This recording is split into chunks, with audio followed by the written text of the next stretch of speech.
In the 15th century, engineers attempted something that seemed impossible. They wanted to build a cannon so massive that one shot could launch hundreds of kilograms of stone and break walls that had stood for centuries.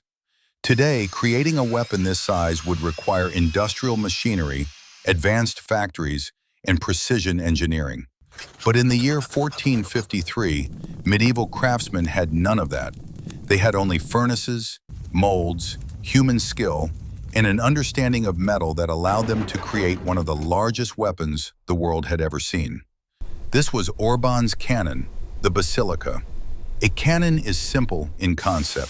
Create an explosion, control the expanding gases, use that force to launch a projectile.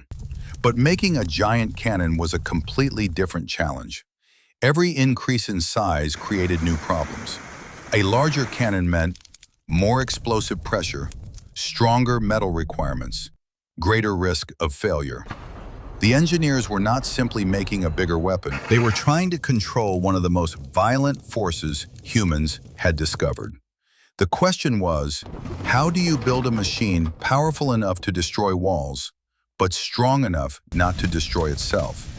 The solution was the Basilica, a massive bronze bombard designed by Hungarian engineer Orban. The cannon was over 8 meters long and built around one purpose: maximum destructive force. Its design consisted of several critical parts. At the rear was the reinforced powder chamber. This was where the gunpowder explosion happened, creating enormous pressure. The long barrel then directed that force forward, accelerating the projectile toward the target. Unlike modern cannons, the barrel was smooth. There were no spiral grooves for accuracy, because accuracy was not the goal. The goal was simple: hit a wall with overwhelming force. The biggest challenge was choosing the right material, and bronze was the key. Bronze had been used for centuries, but never at this scale. It had several advantages. It could be cast into enormous shapes. It was more reliable than early large iron cannons. It could handle the stress of firing. But bronze also created a new challenge. The cannon was too large to forge. It had to be created through one of the most difficult processes of medieval engineering: giant metal casting, building the giant mold. Before the cannon existed, engineers first had to create a massive mold. A central core was constructed to create the inside of the barrel. Around it, workers built layers of clay, sand, and other materials to form the outer shape. The mold had to be perfect. A small mistake could create weak points, internal cracks, structural failure. The entire future cannon depended on a shape that workers could not easily see once the metal was poured: the bronze casting. Then came the most dangerous moment. Thousands of kilograms of bronze were heated until they became liquid metal. The temperature exceeded 1,000 degrees Celsius. Workers had to pour the molten bronze into the mold at exactly the right moment. If the bronze cooled unevenly, the cannon could develop hidden weaknesses. A mistake would not just ruin a weapon.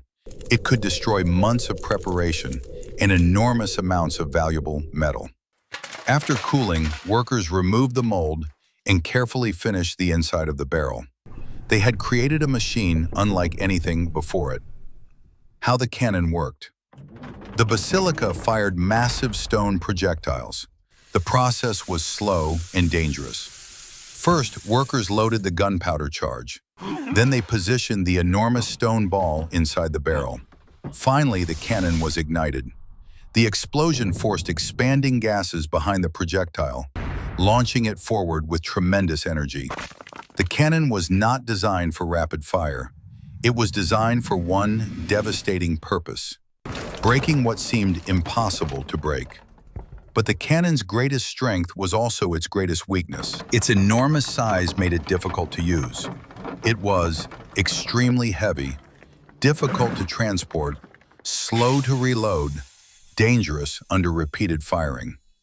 The same engineering decisions that gave it incredible power also limited its practicality. The Basilica was not a perfect weapon.